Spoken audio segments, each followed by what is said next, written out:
আসসালামু আলাইকুম প্রিয় বন্ধুরা। তো চলে আসলাম আজকে আপনাদের সামনে একটি প্লাস্টিকের বাথরুমের দরজা লাগানোর জন্য। তো দেখুন, এই প্লাস্টিকের দরজা লাগানো কিন্তু একদম সেম, ঠিক আছে? তো সিম্পল এই প্লাস্টিকের দরজা লাগানো যতটা সহজ, আবার এতটা কিন্তু কঠিন। কারণ প্লাস্টিকের দরজার যদি একটুকু এদিক সেদিক হয়, সেই ক্ষেত্রে কিন্তু আপনার প্লাস্টিকের দরজাটা লাগবে না। তো এখানে আমরা দরজাটা লাগার জন্য নিচে ক্লিয়ার ছিল, তার জন্য আমরা দুইটা নিচে কাঠ দিয়ে নিয়েছি। কাঠ দেওয়ার পরে কিন্তু এই দুই কাঠের পরে আমি দরজাটাকে তুলে দিয়েছি, ঠিক আছে? তুলে দেওয়ার পর আমার যতটুকু প্রয়োজন আমি একটুকু নিচে প্যাকিং দিয়ে একদম উপরে যে লিঙ্কটারটা আছে সেই লিঙ্কটার পর্যন্ত আমি দরজাটাকে ঠেকাই দিচ্ছি। দেখুন, এই যে আমি যে দিচ্ছি বাঁশের কচিগুলো নিচে কাঠ দিচ্ছি, সেই কাঠের নিচে কিন্তু আমি এই যে বাঁশের যে কচি বানায় নিচ্ছি, এই কচিগুলো কিন্তু দিয়ে টাইট দিয়ে নিচ্ছি একদম লিঙ্কটারের সাথে। আমি লিঙ্কটার যে আপনার যে স্ল্যাব আছে সেই স্ল্যাবের সাথে কিন্তু আমি ঠেকাই দিছি। তো এতে করে কীভাবে ঠেকাই দিলে আপনি যে প্লাস্টার করবেন সুন্দর কিন্তু প্লাস্টারের সাথে দরজাটা একদম ফিটিং হয়ে যাবে, ঠিক আছে? তো অনেকেই একটা ভুল করে, সেটা হচ্ছে যে এই যে আপনার লিঙ্কটেনটা থাকে সেই লিঙ্কটেনের তলায় কী করে কাঠ ঢোকায়, ঠিক আছে? তো সেই কাঠটা কিন্তু এখানে ঢোকানো যাবে না, বা বাতি ঢোকা অনেকে দেওয়া যাবে না। এতে করে কিন্তু দরজার আপনার টেকসইটা কম হবে, ঠিক আছে?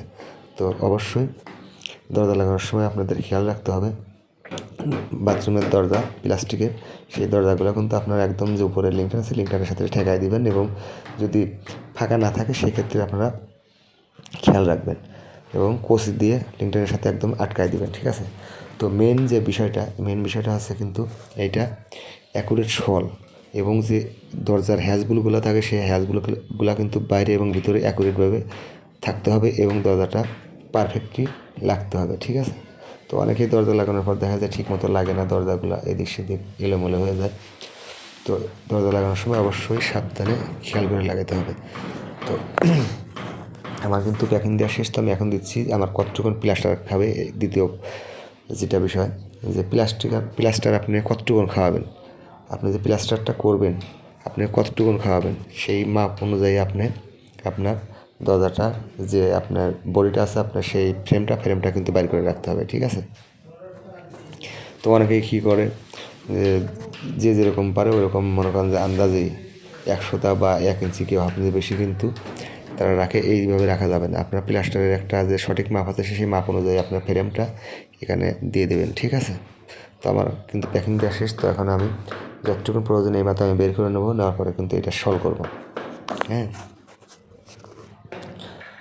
অবশ্যই প্লাস্টিকের দরজা লাগানোর ক্ষেত্রে কিন্তু সল দুই সাইডে কিন্তু সল করতে হয়। তো দেখুন, এই দরজা লাগানোর বিষয়টা যে মূল বিষয়টা, অনেকে কিন্তু সল করাটাও কিন্তু এলোমেলো করে, আর সল যদি এলোমেলো হয় তাহলে কিন্তু এই যে দরজার যে হ্যাজবুলগুলো থাকে এই হ্যাজবুলগুলো কিন্তু লাগে না, ঠিক আছে?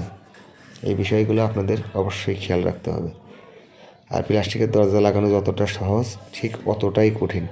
যদি একবার প্রথমবার লাগে তো ভালো, আর যদি ডিস্টার্ব করা শুরু করে তাহলে কিন্তু যন্ত্রণার শেষ নেই, ঠিক আছে? এই প্লাস্টিকের দরজা আর স্টিলের দরজা প্রায় সেম জিনিস, খুব সাবধান। আর কারণ স্টিলের দরজা বাড়ি দিলে তা ভাঙার সম্ভাবনা নেই, কিন্তু এই প্লাস্টিকের দরজাগুলা যেগুলো আরএফএল ডোর, এই ডোরগুলো কিন্তু একদমই সিম্পল, মানে খুব রিস্কি, একটু জোরে বাড়ি লাগলেই কিন্তু এটা ভেঙে যাওয়ার সম্ভাবনা থাকে বেশি। তো দেখুন আমার হয়ে গেছে, আমি এখন একটু ভিতরে চেক দিয়ে দেবো যে ভিতরে কী অবস্থা। দেওয়ার পর আমি কিন্তু সলভ করবো এখানে, ঠিক আছে? তো এবারে আমি গজ দিয়ে দেখছি যে কতটুকু আমার প্লাস্টার খাবে। আমি তার কিন্তু একটা এস্টিমেট দিচ্ছি যে আমি হাফ ইঞ্চি পরিমাণ প্লাস্টার খাবো, সেই জন্য কিন্তু আমি দুই পাশে মাপ দিয়ে নিচ্ছি যে দুই পাশে আমার ঠিক আছে কি না। আমি কিন্তু এ পাশেও পাটটা দিয়ে দেখে নিলাম, ও পাশেও কিন্তু দেখে নিলাম, ঠিক আছে? তো এখন আমি সলভ করবো এখানে, সলটা অ্যাকুরেট রাখার চেষ্টা করবো। তো সর্বপ্রথম যেটা আমরা যে দরজার যে সামনের সাইডটা এই পাশে এই ফ্রেমটাকে আমরা সলভ করবো। কেন সলভ করবো? এটা হচ্ছে আপনার লেভেলের কাজ করবে, ঠিক আছে? যদি আপনার লেভেল এদিক সেদিক হয় তাহলে কিন্তু এই সলটা অ্যাকুরেট লেভেলের কাজ করে দেবে, ঠিক আছে? তো ওই পাশে আমার সলটা অ্যাকুরেট আছে, তখন আমি সলভ করবো যে পাশে কবজা লাগানো আছে সেই পাশটায় কিন্তু সলভ করতে হবে। এই জন্য আমি এই পাশটায় সলভ করছি, ঠিক আছে? তো সলটা এই পাশে অ্যাকুরেট নেই, একটু ভিতরের দিকে যাবে, আমি বাইরে দিয়ে নিচ্ছি। যতটুকু পরিমাণ সল ক্লিয়ার থেকে আপনারা ওইভাবে ক্লিয়ার করে নেবেন, আমি কিন্তু সেটাই করছি, বাড়ি দিয়ে নিলাম। তো আমি আবারও কিন্তু এখানে চেক দিয়ে নেব কতটুকুন সল ক্লিয়ার রাখা যায় বা ঠিক আছে কিনা। তো মোটামুটি এখানে ঠিক আছে, আর একটু দিতে হবে আমাকে, মানে ক্লিয়ারটা কম আছে, 100টা ক্লিয়ার রাখবো আমরা এখানে। প্রত্যেকটা দরজা সলের জন্য আপনারা 100টা ক্লিয়ার রাখবেন, ঠিক আছে? মানে 100টার অধিক যেন না যায়, এই জিনিসটা খেয়াল রাখতে হবে দরজার ক্ষেত্রে, ঠিক আছে। তো ওই পাশে আমার শেষ।